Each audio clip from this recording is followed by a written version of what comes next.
live long and prosper. Or in this case, listen to some great IMs and enjoy your music. Today's topic of conversation shall be the new Letshuoer Cadenza 4. And let's jump right into it. First of all, where's the box and packaging? Hold on. Alright, now that I've got my shit together and found the box, it comes in this nice, unassuming, rectangular box. Kind of a gray, some specs in the back. And inside you have this little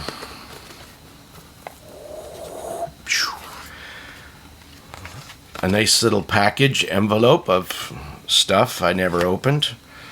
And then your IMs come in here. And I love this little system of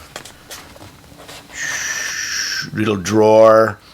Here you have the evil little tie wrap that you should immediately take off and throw away before it tears up your clothes. You get a little wheel with some ear tips, which look pretty decent, but I never used them. And then you get two more ends. So, modular cable. Yes, it is. Oh, snap. Whatever that was. Anyway, let's put that away. You also get this puck case. Now, one thing with the puck case is my first negative thought on this IM is there's too many damn threads. You got to be way patient to just keep... Letshuoer, when you do your case, make the threads bigger, larger, so it only takes one, maybe two twists to get the top off, not 3 or 4, right? Just a suggestion, but I think that would be good. I actually like these little kind of rubberized little cases. They're actually big enough to hold your IM and the cable in place, but there is no little mesh or anything to, like, it'd be cool if they had a little mesh up here to hold your extra modular ends for your cable. That would have been cool. So another suggestion for you, Letshuoer. This cable with the right angle end, modular end, is very lovely. So very tangle free. Quite like it quite a bit. The shell shape is these semi custom shape with a little wing on it that does fit nicely in my ears, and the shell is not overly massive, so it's fairly shallow, so it's not going to be a monster sticking out of your ears. The rest of it is so it's all resin on the bottom, and it's got like this kind of matte silver top that says Letshuoer. On the back it says Cadenza 4. True virtuoso. True virtuoso. Virtuoso. True virtuoso. With a giant left and right. So again, these people know people like me who need a left and a right clearly marked. I like that feature, you know.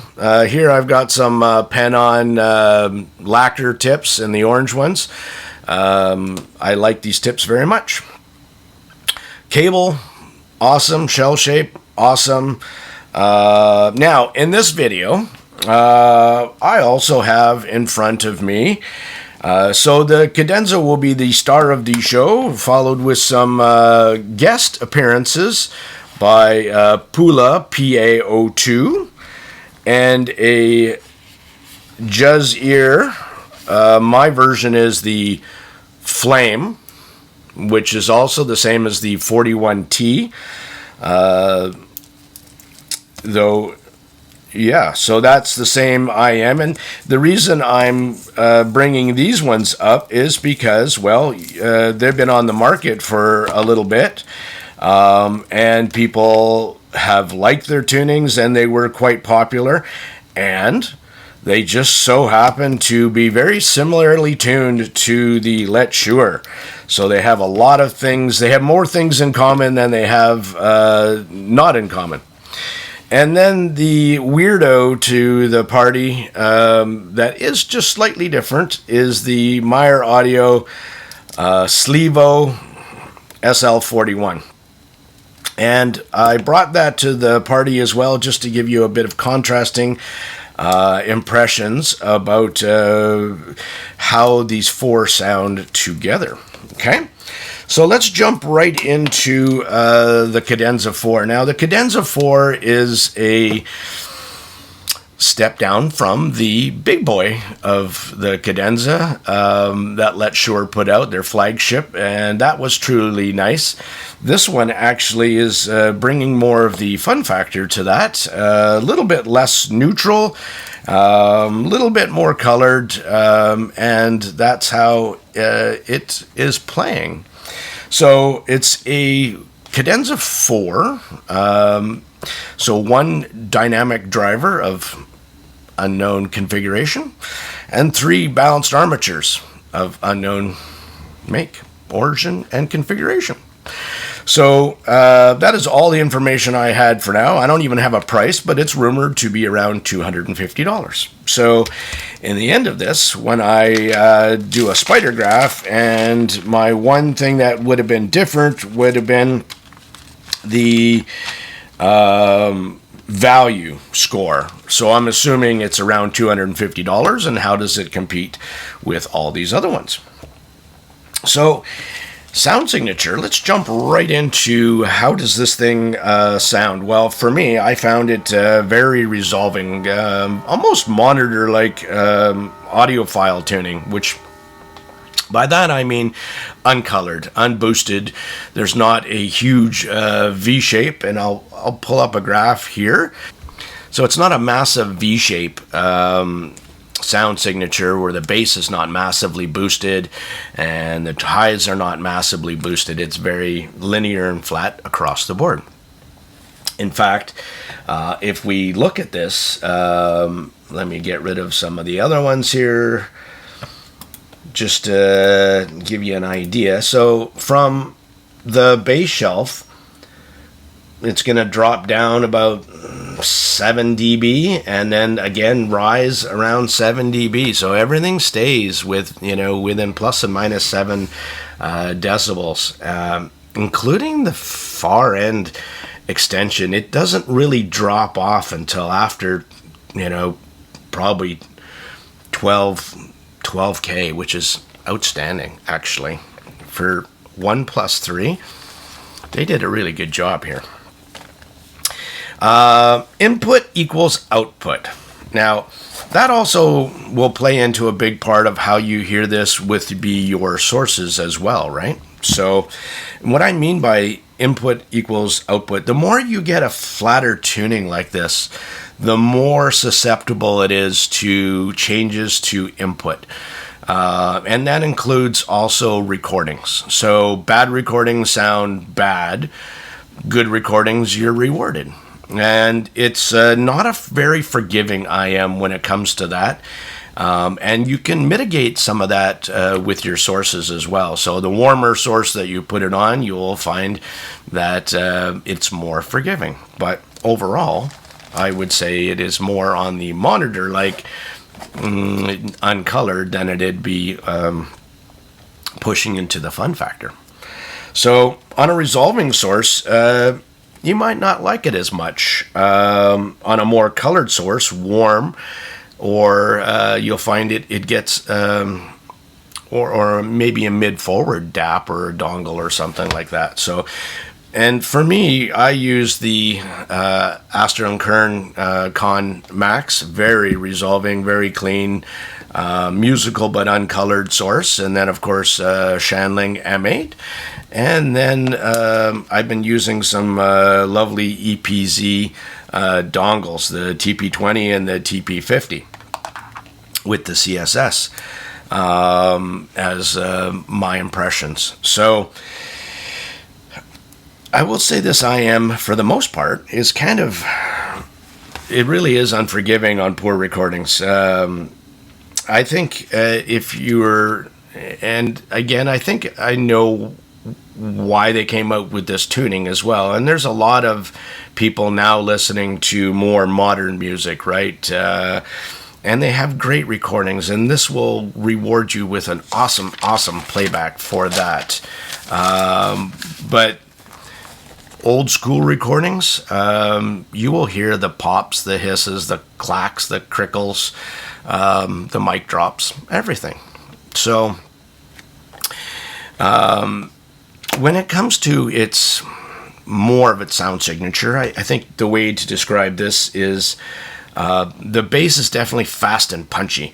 Mid bass is definitely more present than sub bass, and does follow the recordings. So if you have a really low sub bass track, it will try to go there, but it really likes to hit you with a faster slam than it does to try to pull really, really low, right? It doesn't, it will go there, but without struggling, but it would rather play something fast and speedy.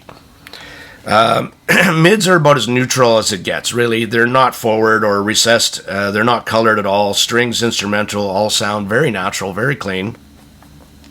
Highs are very beautifully extended, and there are tons of details. Macro nuances, hi-hats, cymbal strikes come through clean and have nice texture for instrumental and vocals. Not a standout for microdynamics, and you find that more often in more V-shaped sets where there's more bass and there's more highs, where you're listening to a passage and it's super quiet and then there's a big bass hit, and you can get more of the sense of excitement with that kind of sound signature than you can with a more monitor-like tuning, in my opinion. It's not as boosted in a V-shape, but I also find it more natural and more resolving in this kind of tuning. Stage does have a good presentation for my taste, but it's definitely not standout, and presents more an intimate presentation. Height and depth-wise, out of the four, there was probably the least 3D, the least I guess sense of stage, sense of space, right? I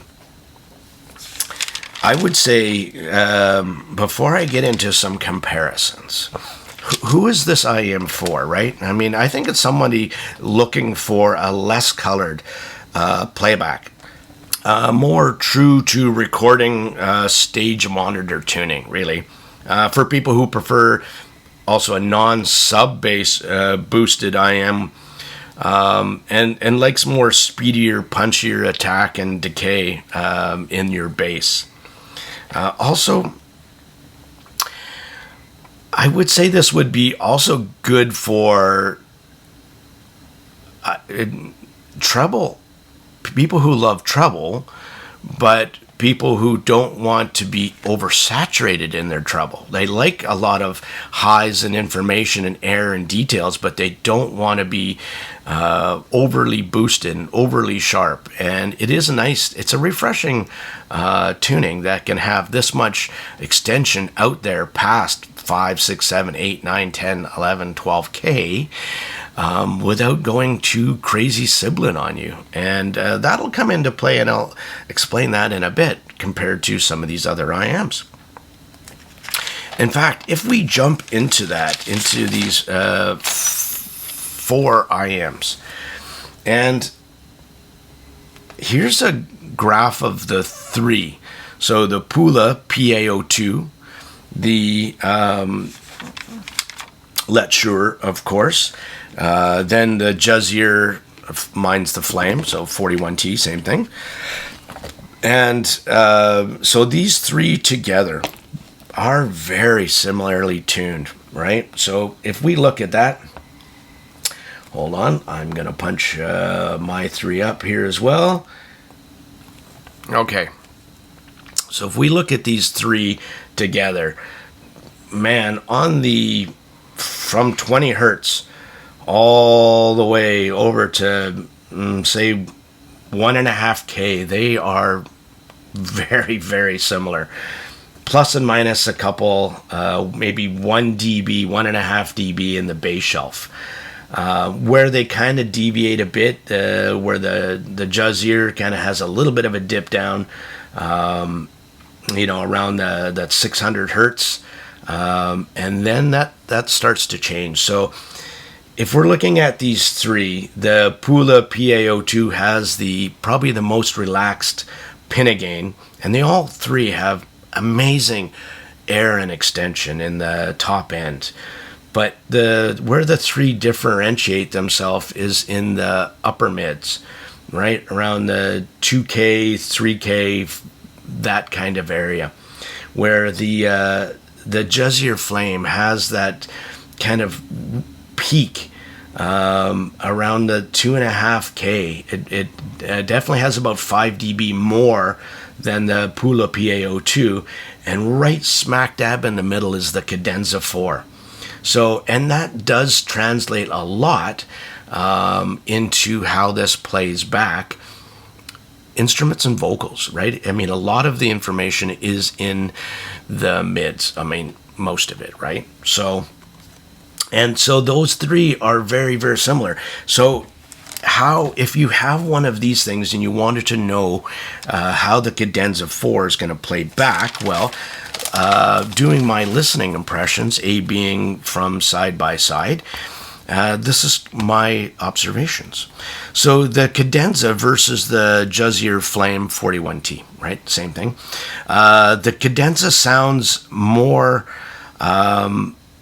smoother. It sounds like a smoother JUZEAR. Less warm, for sure. More air. Like listening to Niels Lofgren, for instance, Niels Lofgren sounds less natural. The guitar was less realistic. With the extra highs of the Cadenza 4, it really just brought out the nuances, and where the Flame, and that was kind of one of the things with the Flame, is that people found it a bit peaky sometimes, especially with upper hi-hats and cymbals and stuff like that. And it does sound like that a bit. It's more edgy. It's less smooth. But the Flame, out of all of these IMs, definitely stages the biggest and the most probably 3D sense of space out of all these IMs. Compared to the 2, the Cadenza sounds a bit colder, drier. And it does have more extension on the top end, but it's smoother, right? The overall, I think, versus the 2, the Cadenza just really sounds like a polished JUZEAR Flame. So if you had a JUZEAR 41T or a Flame, and you were kind of wishing for a smoothed out version of that, that's the Cadenza 4. Versus now the PULA PA02. And all 4 of these IMs, in my opinion, are bangers. They really were. The JUZEAR Flame was, or the 41T, was a great IM, and it came out at a well-priced price point as well. I think it was a really good IM for the money as well. And it started getting people more into less V-shaped harmonish tunings, and that's, for me, that kind of started a trend of where I kind of changed my sound signature preferences as well. I kind of liked that tuning. The JUZEAR Flame, for me, isn't something I used to pick up all the time, because again, that top end, that peakiness was sometimes a bit edgy too much. And again, I have different sources now, so I actually might give it another listen, So see if I like it on the Astral and Kern. Overall, the PULA PA02, which if you watch my video on that, I think it's one of the best tuned IMs that came out in 2023. Sub $200, right? The PA02 sounds more mid-forward. Female vocals are more, I think, accurate. Details and resolution, though, are better on the Cadenza 4. The Cadenza 4 just really presents itself versus the two as the more balanced of the two IMs as well. More natural. You get slightly less bass, though they're very similarly toned, like the bass texture and the way it hits and stuff. They trade blows. They really do. Picking one over the other, though, if I had a choice, I would still pick the Cadenza 4 over the PULA PA02, and that's singing great praise because I really like that IM as well. And then let's throw something different into the mix. Let's throw this, and I'll show you the Cadenza 4 now versus the this one here. So we'll take that out. We'll take that out, and let's put in the MYER-AUDIO SLT41. Now this one is also a 1+4 as well, and what they did here in this one, if you can see this graph, is they kind of did instead of more mid bass up until about 200 hertz, they kind of scooped it out just a little bit, about 2 dB. But the other really big difference that I found in this one is they added more information from like a little bump, right, from 300 hertz to about 800 hertz, and then the pinna was similar, not as smooth as the Cadenza 4. And the treble roll-off was, again, maybe 3-4 dB less all the way down, right? So how did that translate to sound? Well, I really like the sound of the MYER-AUDIO SLIIVO SL41. On paper, you can see that it definitely has more mid-bass, right? It looks like that, and no tuck. So that does translate to kind of harder hitting bass for sure. So it sounds like it has sometimes more bass. It's really track dependent. And the flatter mids, especially up to 812K, definitely has a little bit more energy. But the SL41 for me has the edge for sub bass prominence. It definitely comes through, I think, cleaner. So I think overall, the perception I get for quality of bass is better on the SL41. Presents a bit more mid-forward, and that's that bump from, like I said, 200 hertz to 800 hertz. It adds more information in there, and that translates to a more musical mids.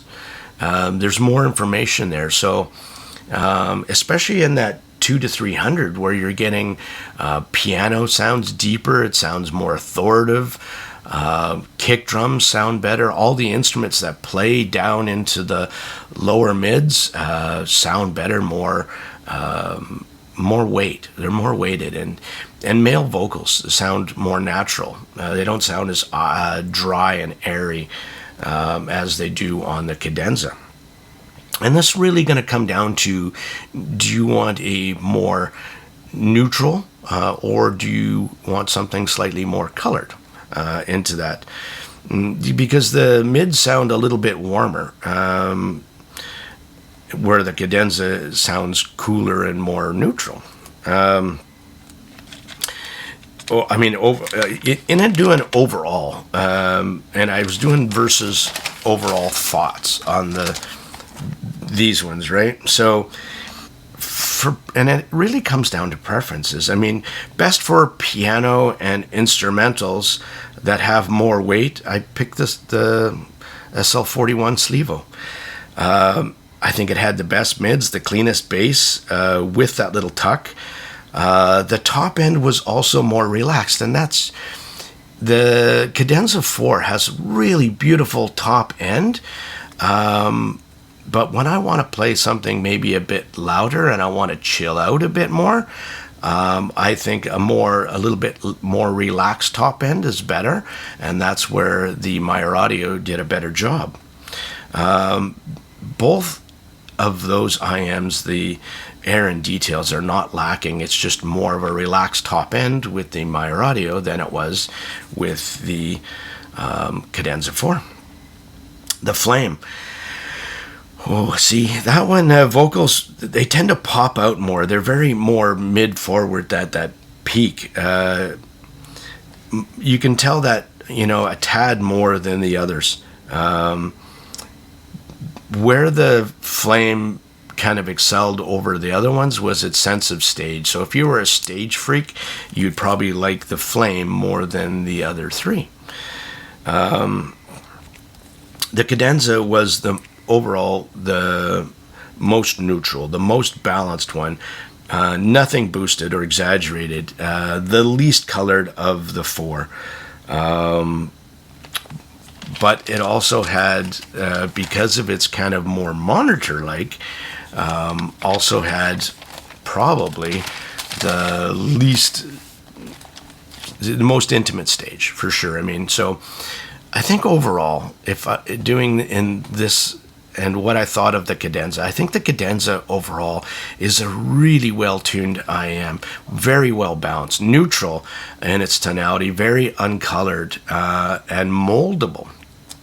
Right, you put it on a warmer source, you'll be able to pick up more of that analogness, though it's not going to go true full vinyl head on you, that's for sure, but it'd be able to pick up more of the warmth in your source. If you use it on a more resolving source, you're going to be able to pick up more of nuances, more details. Overall, I thought the bass hits very hard, punchy, but misses out on some of that note weight to make instrumental like piano. The pitch of the Pitch Perfect, I think it was missing some of that note weight. Am I nitpicking? For sure. Yes, I am. But I like to do in my reviews kind of what I think this unit sounds like, regardless of what genre or what you're putting it through, so you get a good idea of how it's going to play back for you. Mids come across very neutral. Again, not too dry, not too airy, but definitely leans towards the cooler versus warm and lush. Not forward, not recessed in the mix, so everything sounds very balanced between instruments and vocals. Nothing is getting pushed one way or the other, forward or backwards in the mix. So highs are very lovely. Very well extended. It's very well done. Loads of details without presenting too much information to throw you out of a kind of a musical zone out. And I really like that about this IM. Stage is probably its weakest point, really is. For people who love that massive 3D, space out, stuff everywhere, instruments forward, where you could pinpoint the guitarist playing up front left and the pianist in back, you won't get it with this IM. You won't find it here, not in this. Micro details also not stand out in this. It's not a killer for that, that's for sure. More monitor-like than bringing the big fun factor to play.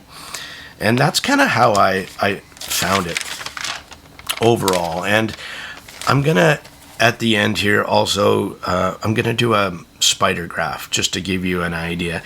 I think all four of these IMs are wonderful in their own right, and it really kind of depends on what you're looking for. If you're looking for the most neutral, the most balanced, uncolored, then the Cadenza 4 will definitely be for you. If you're stage freak, then the JUZEAR Flame would be for you. And again, the PULA PA02 and the Cadenza 4 kind of trade blows, but the PaO2 is probably more leaning towards the musical colored side, and the SLIIVO SL41 has a different tuning in its own right, where that little bass tuck and that bump up into the mids adds a lusher mid-range, especially if you're a vocal lover, male vocal lover. You will like that. If you prioritize male vocals over female vocals, the SLIIVO SL41 would be for you. So I hope that gives you a good sense of the Cadenza 4. I think Letshuoer, you did a wonderful, wonderful job in this tuning, especially with 1 dynamic driver, 3 balanced armatures. Just goes to prove that you don't need a dozen drivers to make a good tuning and to turn something out that is pretty good, right? I mean, I also had, and I sold it, the Performer, a full Performer 8, and I never that IM never engaged me musically. It didn't move me in any way. And that was the difference between this one and the and I don't have it here, so I didn't do a full comparison against it, but I didn't like it enough to keep it, and I sold it. Where I find the Cadenza 4 will be in my rotation, because if I'm looking to pick something up that just kind of, I want to listen to something more natural, balanced, Cadenza 4 will be my choice overall for that. Thank you much. This is Tone Deaf Monk. I'm out for now.